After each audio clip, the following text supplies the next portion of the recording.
I know this is very different than what we usually do, but it's a special day for a special lady, so I wanted to make a special meal. I just ask, please give it a chance.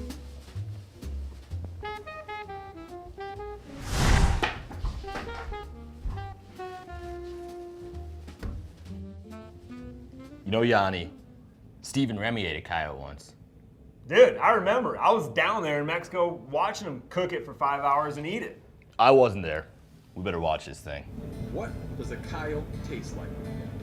No one knows, and if they do, they sure aren't making it a point to share the information. Almost too complex You guys for are words. nuts.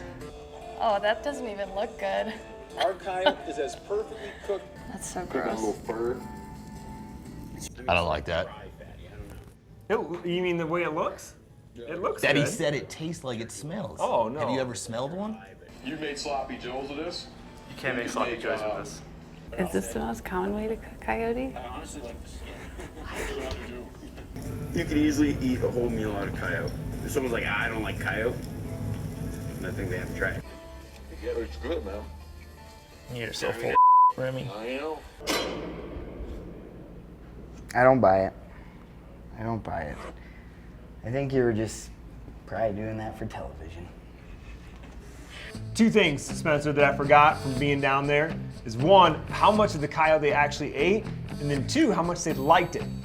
Even though they liked it, I think we should do one thing differently. I think we should take the fur off, then cook it. That's innovative. That's different.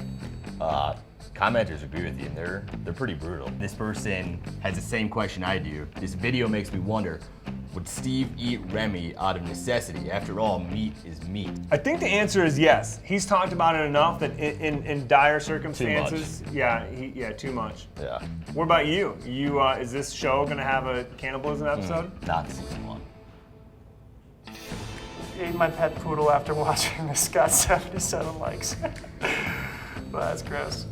People shoot a lot of coyotes where I'm from, so it's cool to see someone willing to try that instead of just toss it. But I'm glad it's not me, trying it. Like it didn't look that appetizing. Old Steve Trichinella, I just got a taste of what coyote smells like. I'm not an expert on trichinosis, but you'd have to be worried about whatever disease has not been figured out that you could get from an animal. I'm sure coyote has it, and now you do too. What I want to know is if either of these guys saying that it's good, it tastes like duck, pulled pork, yada yada, have either of them eaten a coyote since this video was filmed 5-6 years ago? If it's that good, why haven't they eaten it since? My wife has a hard time with game meat. I would not introduce her to coyote. I'm just putting that out there for the record. The dog next door barks all day and night. I'm heading out for some barbecue sauce and mesquite. Thanks, Steve. I don't know if that's the best way to handle that situation. Ruby, what do you think of these comments?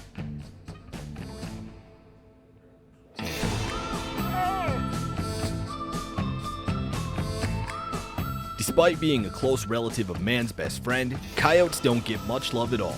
They easily edge out both carp and coot for the top spot as America's most despised species. I'm Spencer Neuharth, and this is Pardon My Plate, a show where we explore the human palate by eating what most consider to be repulsive, offensive, and altogether inedible. Let's dive in and see if coyotes taste better than they smell.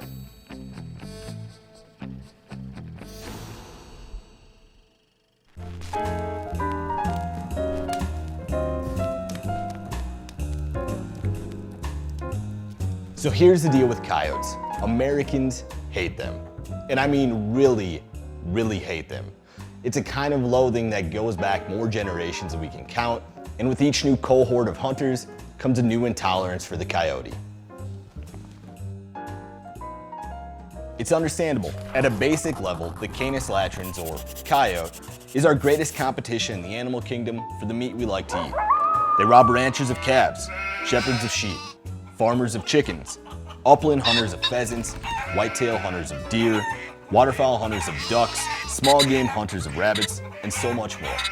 They're even notorious for stealing cats and dogs from unsuspecting pet owners. But this is a sort of hate that humans usually reserve for predators that are a bit more threatening. Take grizzlies or mountain lions or wolves, for example. These true apex predators kill all the things previously mentioned, plus humans. Coyotes, on the other hand, have only killed 2 people in modern history. One was a 3-year-old girl in California in 1981 that had her neck broke by a coyote in her driveway. The other was a 19-year-old in 2009 that was bitten to death by a pack of coyotes in Cape Breton Highlands National Park.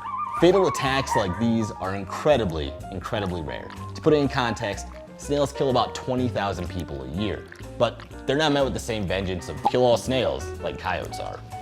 Dan Flores, author of Coyote America and American Serengeti, credits part of our distaste for coyotes for some of their earliest media coverage. In Mark Twain's 1870s book, Roughing It, he writes that even fleas hate coyotes. In the 1920s, a well-respected, well-trusted science magazine, Scientific American, calls coyotes the original communists. With PR like that, coyotes never stood a chance. Americans did come around a little bit between the 1960s and 1990s, when the most famous yote in the world was depicted as a sympathetic character by Warner Brothers, Wile E. Coyote. But still today, about 500,000 coyotes are killed each year by humans. Now don't get me wrong, coyotes are a destructive pest. And it's easy to justify the 80,000 of them that are killed annually by the livestock industry. When farmers and ranchers are forced to choose between calves and lambs or coyotes understandably lose every time. But what if those hundreds of thousands of 30-pound carcasses that are left to rot could somehow be put to use?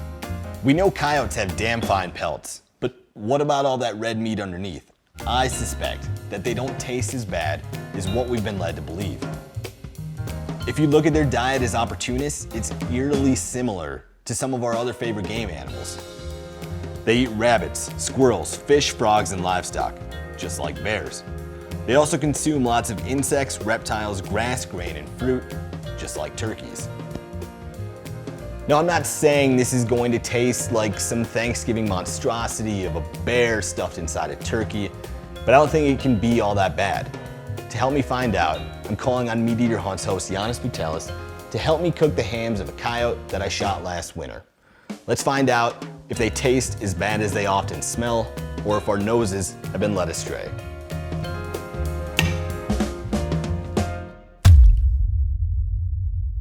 I haven't purposely went to the park and got a little color for the shoot for you. Okay, good. See that? You didn't try very hard. No?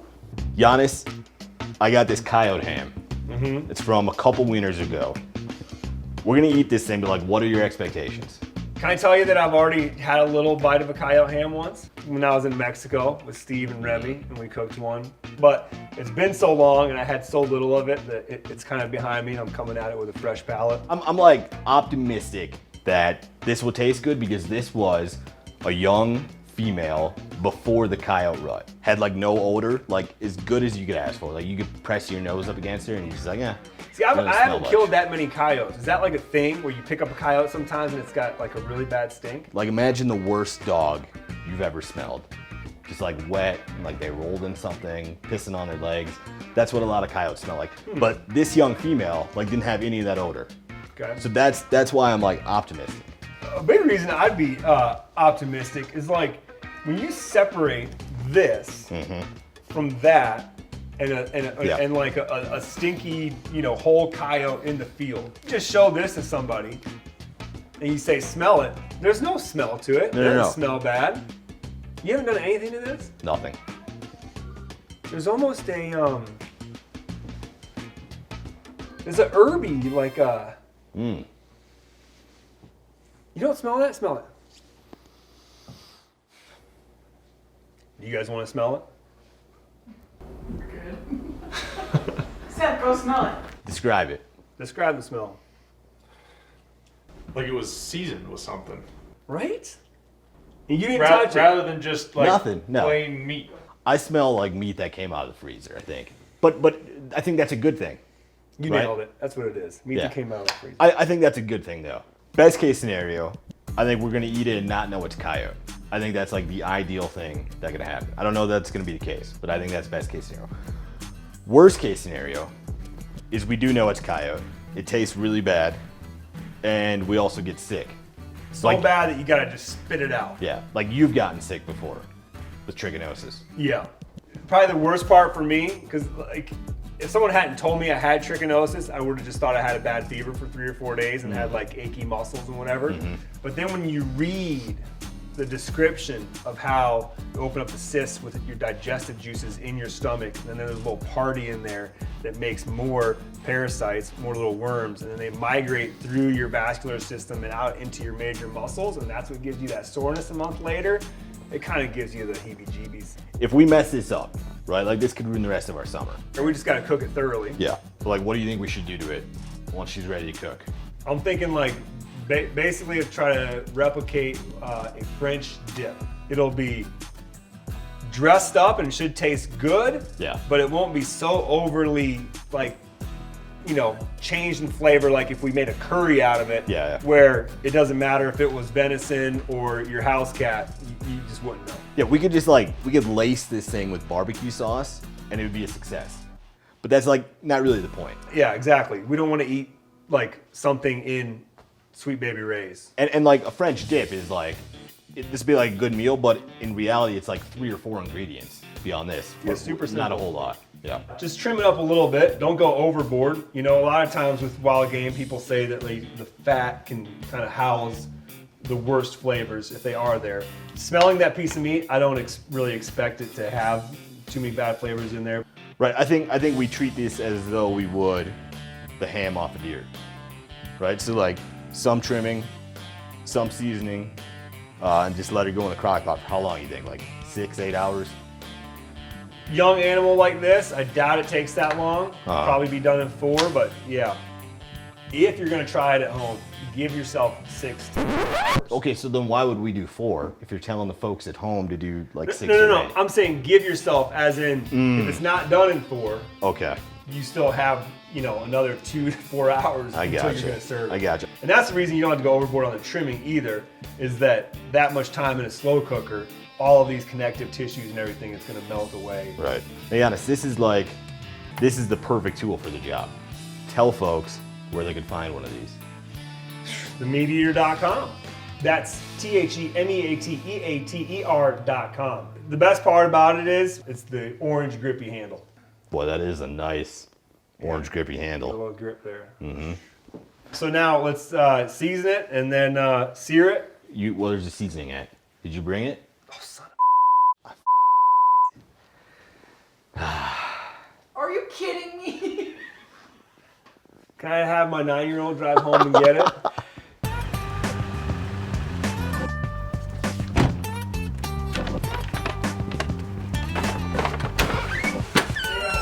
Now that we got the spices, Janis, You sound so disappointed. I am. Spencer. I am gonna lather this thing up. Tell the folks what this is and where they can get it. Who am I talking to? Mastodon Hunter, Big Game Spice. Now, what would you Available use? at themeateater.com. Stop giving all Janis, like as a dog owner, do you have any reservations? Do you have any reservations about eating a canine? No, This doesn't like strike a weird chord with you. not at all. Really? No. Whether or not you feel it, this is kind of taboo, right? In our country. Yeah. Yeah.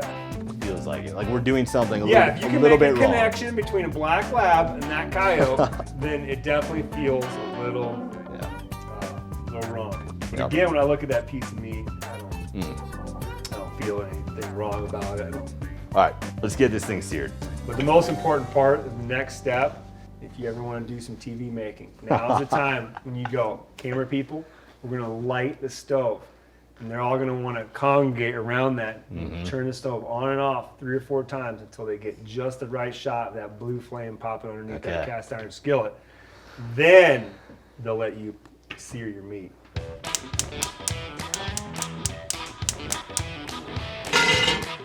Go ahead, Spencer.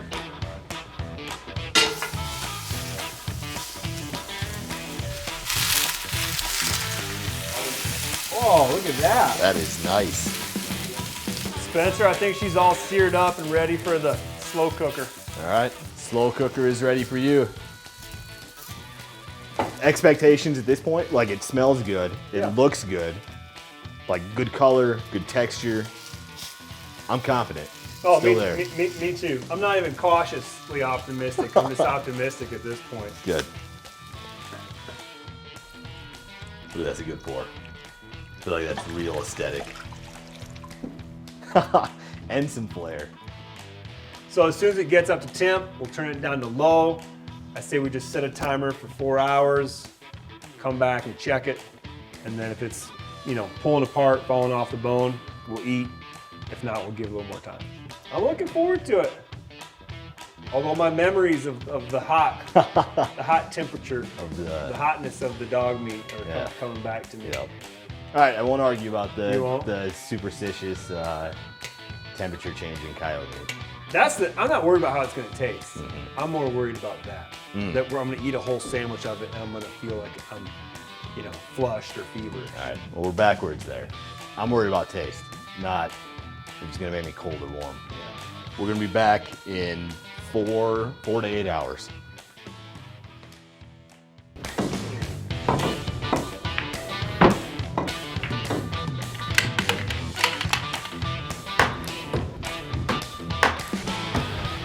We gave it 6 hours. And you talked about before how it's just gonna like slide off the bone, separate into like basically the cuts that you can see. Yeah. We're there. It's there. Current impressions. Still smells fine, mild, It probably smells more like beef stock than anything. Yeah, that's how I was thinking. But I still think that hopefully in this preparation we'll be able to taste coyote, I don't want to taste coyote though. Yeah, but you don't know what coyote tastes like. You're right. You don't want to taste what coyote smells like. We'll know here shortly. Yeah. I'm going to do this. Last time I tried coyote, I tried like a minuscule amount. How much? I mean, like a Skittle. No, 5 Skittles. Okay. 5 to 10 Skittles. Okay. That's a good way to measure though. I'm going for full on first bite, 20 Skittles. Okay. I'm gonna dive in this All right, time. I'll join you. It came off the bone like really well, so I imagine it's gonna shred easy. Oh yeah, no problem. Again, like still not getting any coyote. So No. thrilled about that part. There's that. So, can you get the crumbs off the plate? Put some of this on there. Turn the, no. Do you want to come and set dress it yourself? Spencer, can we eat this? Smells good. Yeah. I feel as though, personally, there's like a lot riding on this bite.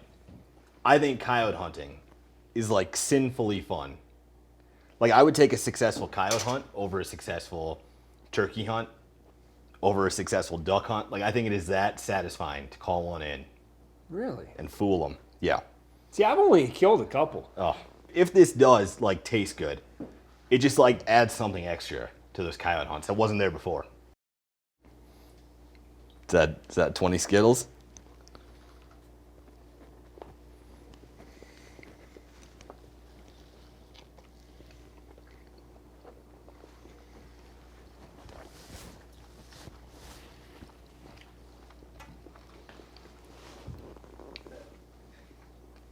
It tastes like a French dip. Really? You're not getting like a little, almost like a tinge of liver flavor. But from that bite, like I would be like, oh, that was just like, it was venison or something. I think that could pass as that. You told me you were serving me venison and you gave me this. I think I'd call BS on it. Really? And what do you think you would think it is? And I'm not really off put by liver flavor. I eat pate and stuff and liver fried in a pan. But I don't know. It's almost sometimes when someone overcooks a duck a little bit. Now that you put it in my head to like liver, I can taste it. It's by all means edible and palatable. Yep. I'm not like scarfing the sandwich down, but I'm gonna have another bite. We're going to come back in an hour or 30 minutes, and then I'll tell you if I'm feeling hot. What other preparations do you think would work with this? I think we covered some of like a stew, a chili. You could like turn this into tacos. Totally. Do this exact same thing and shred it and turn it into like a carnita taco. The thing about it is you're stuck a little bit because it's got to be cooked for a long time to kill the parasites in it. I'll give you a review now after I just burped. Okay, great. I think the liver and overcooked duck thing is like perfect. Our preparation didn't like push me over to that, but Yeah. like if someone was serving me a bowl of coyote stew, I'd sure as heck jump right in and try Definitely. it. There might be a version of cooking coyote right that also is like great. Yeah. But I'm not recommending anybody go and make French dip out of coyote. So would you eat it again? Yeah, I totally eat it again. You wouldn't recommend anyone else? No, just don't prepare it this way. What would you do? I would go for stew next time. Yeah. What about you? I would eat it again, and just like the novelty of it is cool. You could really church it up and like mask that it's coyote and still eat coyote. But I'm glad we did this and like learned the baseline of it. My question to you is, when you go kill the next coyote, is the meat going into your freezer? Probably not. I still like see a little bit of my black lab from high school in there. So that's not totally cool. But I would do it again. What was his name? For Daisy. Daisy. Yeah. The old Daisy French dip. I wish he didn't do that.